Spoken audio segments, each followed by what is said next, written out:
سانس پھولتا ہے تو تربوز زیادہ سے زیادہ کھایا کریں۔ ابلا ہوا انڈا کھانے سے پرانی کھانسی چند دنوں کے اندر ختم ہو جایا کرتی ہے۔ سیب کا مربع کھانے سے ذہنی کمزوری دور ہو جایا کرتی ہے اور ساتھ ذہن بھی تیز ہوتا ہے۔ بواسیر کے مریضوں کو پیاز کا پانی پلایا کریں، بہت مفید ہے۔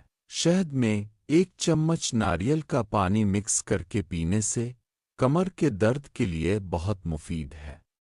آڑو یادداشت کو کمزور نہیں ہونے دیتا۔ دن بدن دل کمزوری کا شکار ہو رہا ہے تو گاجریں کھایا کریں۔ ایک تو دل کو طاقت ملے گی اور دوسرا جسم کی ہڈیاں مضبوط ہوں گی۔ مونگ پھلی کے ساتھ کالے بھنے ہوئے تل کھایا کریں، نظر کی خرابی دور ہو جایا کرتی ہے۔ کیلشیم کی کمی کی وجہ سے ہڈیاں کمزوری کا شکار ہو رہی ہیں تو سیب اور مالٹے کا استعمال زیادہ سے زیادہ کیا کرے۔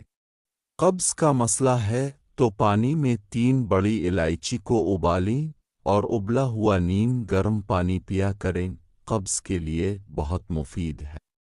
ہمیشہ جوان رہنا چاہتے ہو تو قہوہ میں 1 چٹکی کالی مرچ کے صفوف کی ملا کر پی جاؤ، 80 سال تک بڑھاپے قریب بھی نہیں آئے گا۔